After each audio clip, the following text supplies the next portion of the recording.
Hi, my name is Charlie Majorana, and I'm an artist working in rural Maryland. And my great joy is just playing around in the art studio with all the materials and tools and techniques. I'm also the author of the book Puttering Around the Art Studio, which contains all my best ideas and techniques. If you'd like to get a copy, it's available from Amazon, and I've included a link below. Before I get into the AirPen itself, here's a few examples of some of the acrylic paintings I've made using this wonderful tool. Keep in mind that no brush of any kind was used in creating these. These are not small paintings and vary in size from about 2 foot by 2 foot up to 3 foot by 6 foot, which is the largest I've made using this technique. You might have noticed that all the paintings I'm showing share the characteristic of having outlined areas of solid colors, sort of like stained glass or coloring book images. There is no shading anywhere, which is a limitation of the AirPen. If shading is your thing, you should learn to use an airbrush instead. I also use the AirPen to decorate ceramic tiles with glaze, but this video is focusing on acrylic painting, so tile decoration using the AirPen will need to wait for some other future video. One of the major advantages of the AirPen is that it allows you to fill large areas with fairly smooth layers of paint and without visible brush marks. It is also fairly easy to achieve a more lumpy texture if you don't like smooth areas.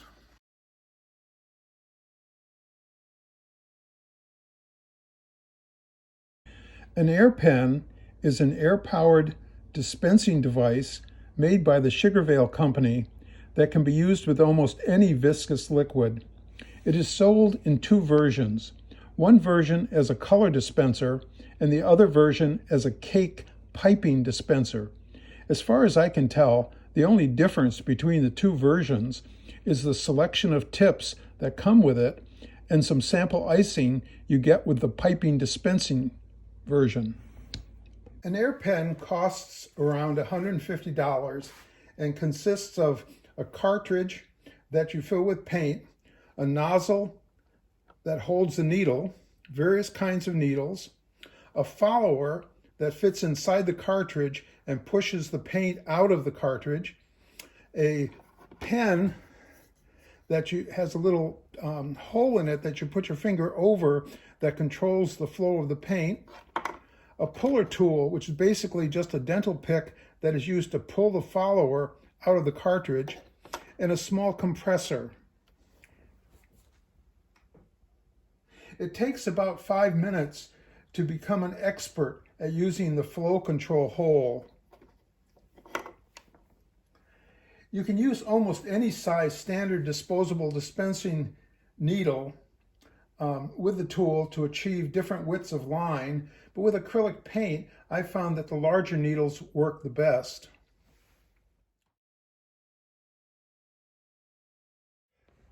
The consistency of the acrylic paint you use is very important. For most of the artist acrylic paint you might want to use, you'll need to either mix in some sort of pouring medium or Floetrol or water to achieve the right consistency. And I'm not sure how to tell you what the right consistency actually is, except to show you that this was some black acrylic that I've mixed to about the consistency that I use.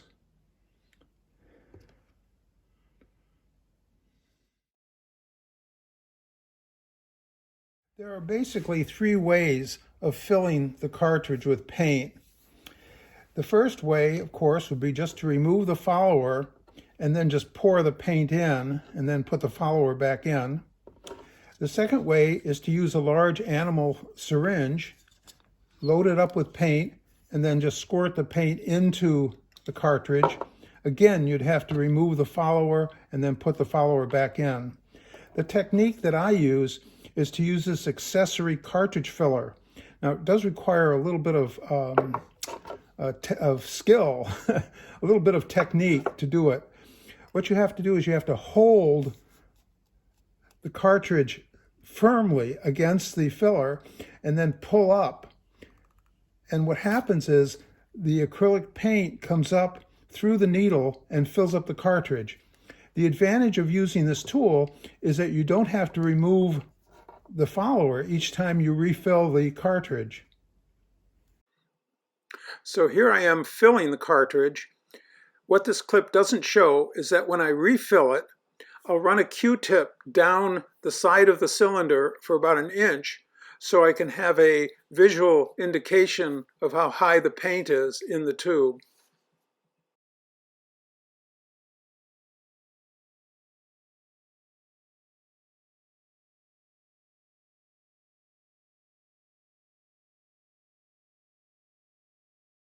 No matter how careful you are, every once in a while the needle will clog.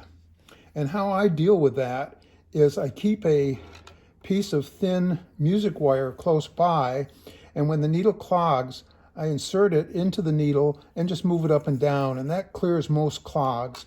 If the clog is really bad, you'll have to take off the nozzle and work the wire back down through the other direction. Now you can buy a selection of music wire online, and I've included a link in the description. The AirPen uses standard lure lock dispensing needles with either hollow metal tips, which are referred to as blunt tips, or plastic tapered tips, which are referred to as tapered pinhead tips. Now the needles go on and off with a simple twist, so they're very easy to change. These needles are quite cheap, and I recommend that you buy one of the assorted size collections, such as this one here, and I've included a link in the description below to where you can get one of these on Amazon. I wanted to mention how I clean the pen, which is something you'll need to do whenever you switch colors or at the end of your painting day. The first thing I do when I clean the pen is I remove the nozzle, and over the top of the can of paint, I push down the follower, and any of the remaining paint in the cylinder will come out and I can recover it. The next thing I do is I remove the follower and I rinse it off. Then I do something unusual. I fill the container with water and I shake it, pour it out, and do that a couple of times. And that's usually sufficient to remove all the acrylic paint from inside the cylinder. I don't bother using a bottle brush. Next, I rinse off the nozzle and the needle and put it back on. But there'll still be paint inside the needle. So how I deal with that is I fill the cylinder with water and I blow until a clear stream of water comes out the end of the nozzle. And I usually have to do this a couple of times because it's really important that everything be clean so that you don't get a spot of some other color mixed in. Now, I always do this under a flowing tap of water in the sink, but when I tried to video it, the water and the noise and the water made it very hard to see. But the key things were blowing through the tube to clear out the nozzle and just shaking up the cylinder.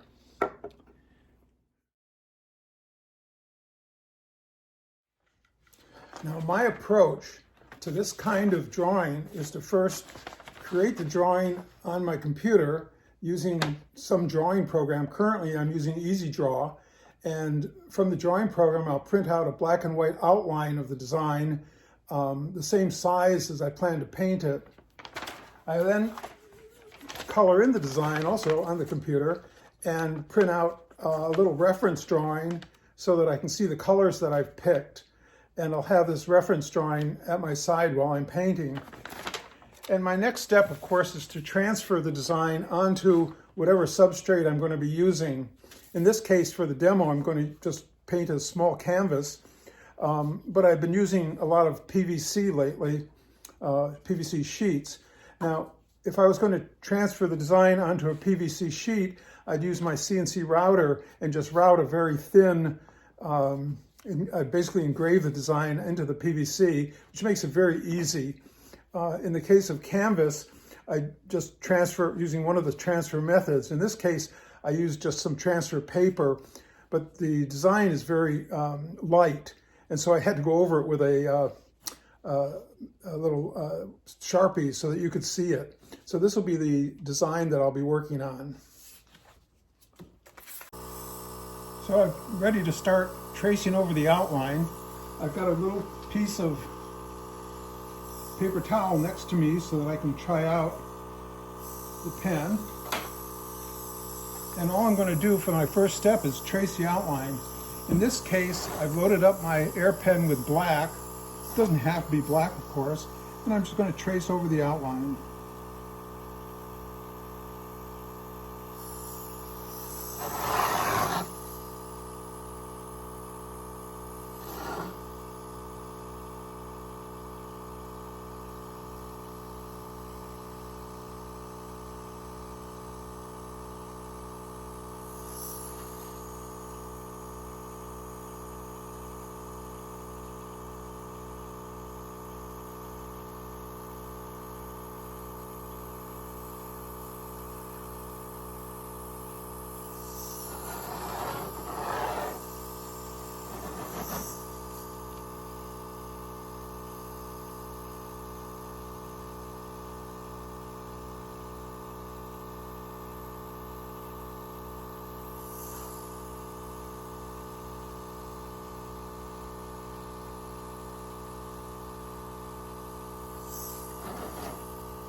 Now the noise you hear in the background is the compressor. It really doesn't make very much noise, but it's a constant.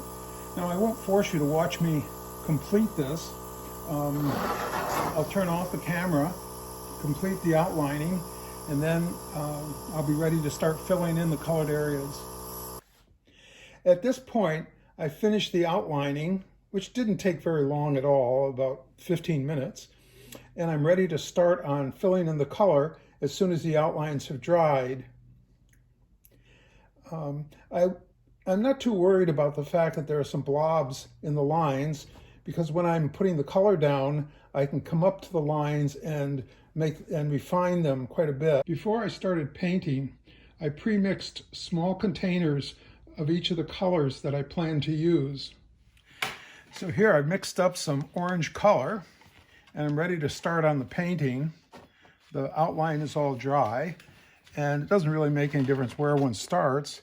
So turn on my compressor. I'm ready to go.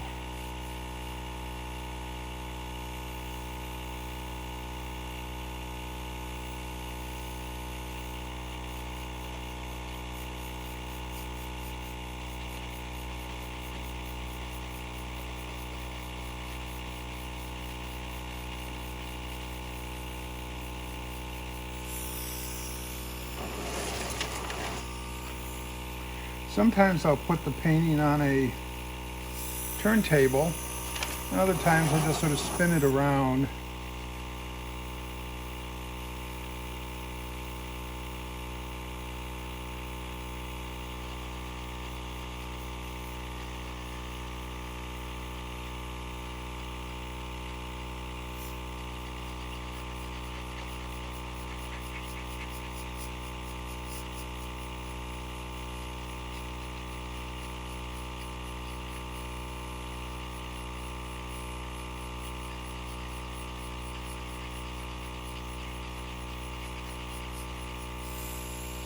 And I always refer back to my little color sheet to check that I've got all the areas that I need.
Now I've refilled the cartridge. I'm ready to finish up here.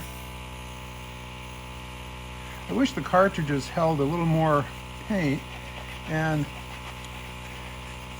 whereas you could have a number of cartridges lined up and just replace them one at a time, I find it easier just to stop and fill it up.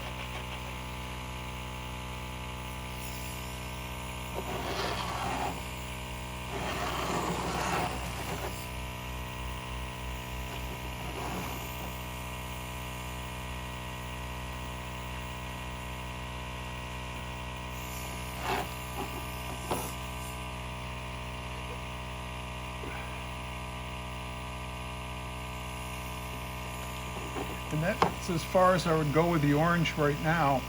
I would not do the edges until at the end. Otherwise they'll drip over onto my surface here. And I'm going to switch to the next color and just continue on and on and on. Here's the finished demo painting. To finish up the work, I'll touch up a couple of spots and then put a glaze coat on, either with a few coats of an acrylic polymer or some resin, and that's it.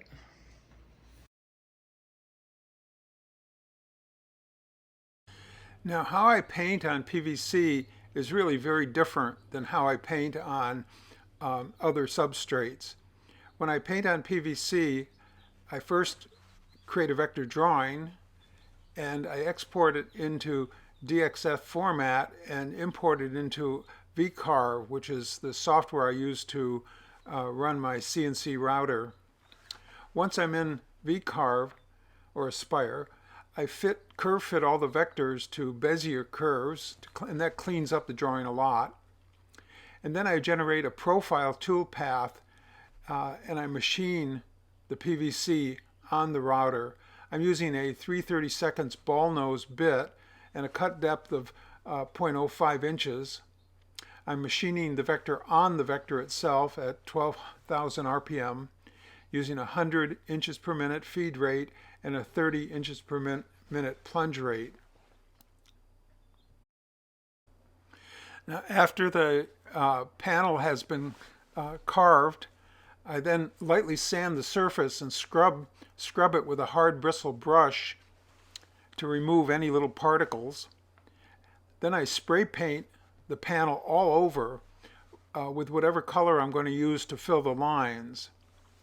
Finally, I paint all the open areas with acrylic paint using the AirPen, which is very similar to how I'm doing it on canvas. And finally, I'll glaze coat it with art resin, which is a very clear and expensive resin. So this is the artwork for the demo that I'll be doing on PVC. So here's the panel after it's been machined on the CNC router. And if you look in the upper left-hand corner, you can see all the little particles that need to be cleaned away. And here's the panel after I've lightly sanded the surface and also then scrubbed it with a hard brush. And here's the panel after I've spray painted it with black. The only reason I'm doing this again is to fill in the little lines. The next step, of course, is to do all the painting with the AirPen. To do a panel this size takes about an hour in real time.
So here's the finished demo painting. First, after all the acrylic has dried, I still have a little touch-up to do where some of the paint leaked into the black outlines, and I'll just use a toothpick really to clean those up. And then here's the same painting after it's been glazed. I'm using art resin to glaze it.